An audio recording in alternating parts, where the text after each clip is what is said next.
ప్రియమైన స్నేహితులారా, యేసుక్రీస్తు వారి నామములో మీకు శుభములు తెలియజేస్తా ఉన్నాను.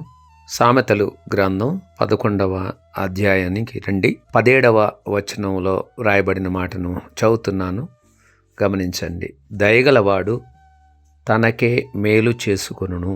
మనము దయగలిగిన వారంగా ఉంటే, ఇతరులకు దయ చూపే వారంగా ఉంటే, మనకు మనమే మేలు చేసుకునే వారంగా ఉంటామన్న వాస్తవాన్ని దేవుని యొక్క వాక్యము గుర్తు చేస్తుంది. ఇతరుల ఎడల మనము ఔదార్యం కలిగిన వారంగా ఉంటే, మనము కూడా మన ఎడల ఇతరులు ఔదార్యంగా ఉండేటువంటి అవకాశము ఎల్లప్పుడూ ఉంటుంది. అది మనం గుర్తుపెట్టుకోవాలి.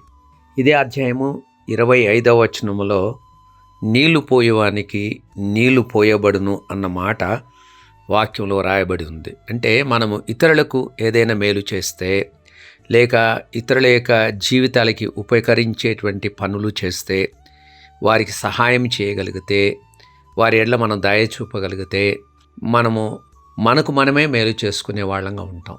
లేక ఇతరులు మన యొక్క ఔదార్యాన్ని sometimes they will return to us, మరలా అది మన యొద్దకే వచ్చేటువంటి అవకాశాలు మనకు ఉంటాయి. కాబట్టి మనం ఇతరుల ఎడల దయ చూపడం నేర్చుకోవాలి. మన యొక్క ఇంటి వారి ఎడల మనం దయ చూపడం నేర్చుకోవాలి. తల్లిదండ్రుల ఎడల దయ చూపడం నేర్చుకోవాలి.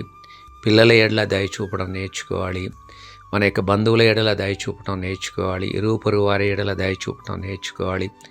మనం కొంత ఔదార్యాన్ని ప్రదర్శించాలి. అంటే జనరాసిటీని మనము కలిగి ఉండటం మనకు అవసరం. పిసిని వాళ్ళు, లేకపోతే మైజర్లీగా ఉండేటువంటి వాళ్ళు, they cannot inherit the Kingdom of God అని దేవుని వాక్యం అంటుంది. కాబట్టి మనము ఇతరుల ఎడల జనరస్గా ఉండటానికి మనం ఇష్టపడే వారంగా ఉండాలి.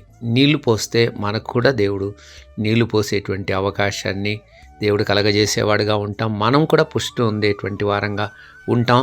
అలాగే ఈ దినమంతా ఏదో ఒక్క వ్యక్తికైనా మన యొక్క దయను, మన యొక్క ఔదార్యాన్ని, అలాగే మనం చేయగలిగిన సహాయాన్ని చేయడానికి, మన వంతు ప్రయత్నాన్ని చేయటానికి దేవుడు మనకు కృపానుగ్రహించును గాక.